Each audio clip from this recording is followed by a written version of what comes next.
Halo semuanya, selamat datang di video kami. Oke, hari ini kita akan membahas bagaimana nilai-nilai Pancasila dapat diimplementasikan dalam kehidupan bermedia sosial.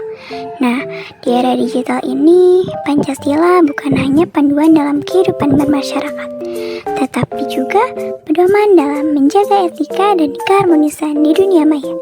Oke, mari kita simak bersama-sama bagaimana prinsip luhur ini bisa kita terapkan dalam setiap aktivitas online.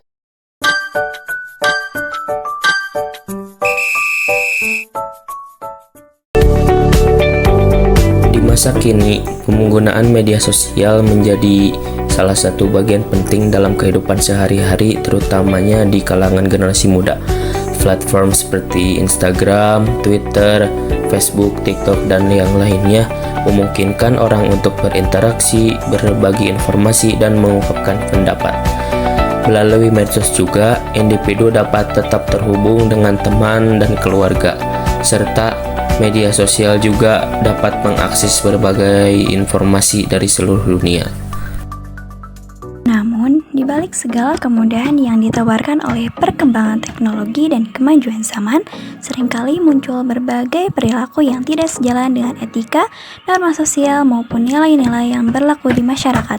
Hal ini dapat terlihat dari tindakan-tindakan yang merugikan orang lain, melanggar aturan, atau bahkan mengabaikan rasa hormat dan tanggung jawab.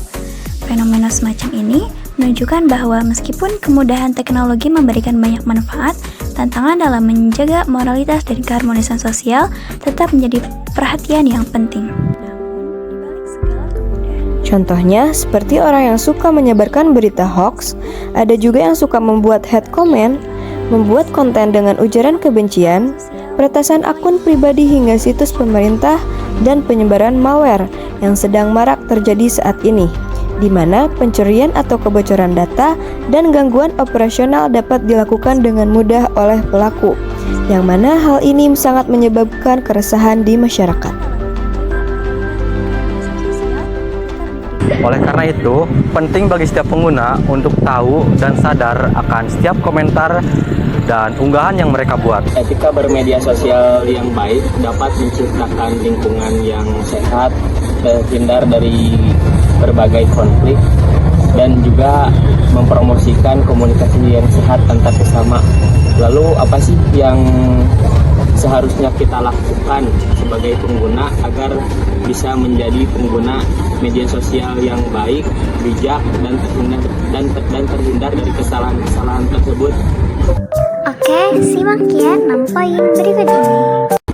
Poin pertama yaitu menghargai privasi orang lain dengan cara tidak menyebarkan informasi-informasi tanpa pengetahuan mereka. Nah, poin yang kedua yaitu menghindari menggunakan kata-kata menghina, menyinggung, dan memprovokasi apabila mengeluarkan komentar.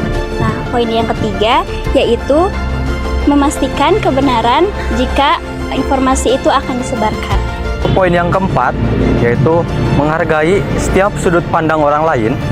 Yang kelima, menjaga keamanan akun. Dan yang keenam yaitu berhati-hati saat mengunduh aplikasi atau membuka lampiran. Dalam kasus ini, Pancasila dapat dijadikan pedoman untuk beretika di media sosial. Seperti pada sila pertama, yaitu menekankan pentingnya penghormatan kepada suatu agama atau kepercayaan masing-masing, yang berarti menghindari ujaran kebencian atau penghinaan atau provokasi kepada suatu agama atau umat tertentu. Dengan demikian, media sosial dapat dijadikan tempat untuk saling toleransi dan saling menghargai kepada antar umat beragama. Sila kedua, menjelaskan bahwa setiap individu harus saling menghormati dan menjunjung tinggi harkat serta martabat manusia, yang mana penyebaran hoaks dan ujaran kebencian merupakan hal yang sangat bertentangan dengan Pancasila sila kedua, yaitu kemanusiaan yang adil dan beradab. Oleh karena itu, dalam menggunakan teknologi informasi, masyarakat harus mengedepankan etika dan saling menghormati. Setelah memahami bagaimana penggunaan media sosial yang baik dan bijak dapat mencegah berbagai bentuk kejahatan digital, kita harus menyadari bahwa media sosial bukan hanya alat komunikasi, tetapi juga ruang publik di mana nilai-nilai moral dan etika tetap perlu dijaga. Nah, mengabaikan hal ini dapat menyebabkan kerusakan sosial yang meluas, mulai dari keresahan masyarakat hingga pelanggaran hukum yang serius. Nah, penting juga untuk diingat bahwa setiap pengguna memiliki tanggung jawab atas apa yang mereka unggah dan bagaimana mereka berinteraksi di platform digital. Dengan berperilaku sesuai etika dan nilai-nilai yang tertanam dalam Pancasila, kita bisa menciptakan ruang digital yang lebih aman dan nyaman untuk semua orang. Menerapkan etika bermedia sosial yang baik serta mengimplementasikan nilai-nilai Pancasila sebagai pedoman dalam berinteraksi di dunia maya, maka kita dapat mencegah terjadinya kejahatan di media sosial. Oke semuanya, mari kita jadikan media sosial sebagai ruang yang positif, aman, dan penuh tanggung jawab dengan menerapkan etika yang baik serta menjunjung tinggi nilai-nilai Pancasila. Dengan begitu, kita tidak hanya menjaga diri sendiri, tetapi juga berkontribusi dalam menciptakan lingkungan digital yang sehat dan harmonis bagi semua. Oke, sebelum video ini berakhir, kami akan menyampaikan pesan dan kesan kita selama perkuliahan 1 semester ini. Selama 1 semester mempelajari mata kuliah Pancasila, saya merasa sangat mendapatkan wawasan yang mendalam tentang pentingnya nilai-nilai Pancasila dalam kehidupan sehari-hari. Mata kuliah ini bukan hanya tentang mempelajari teks-teks Pancasila secara teori, tetapi juga mengajarkan bagaimana menerapkannya dalam berbagai aspek kehidupan. Saya semakin sadar bahwasannya Pancasila bukan hanya landasan filosofis negara, tetapi juga pedoman hidup yang relevan di era modern ini.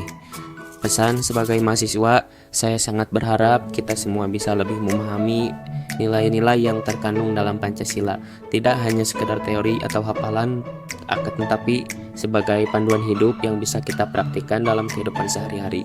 Pancasila juga mengajarkan kita untuk menjaga persatuan, menghormati perbedaan, selalu berbuat adil dan bijaksana dalam setiap tindakan.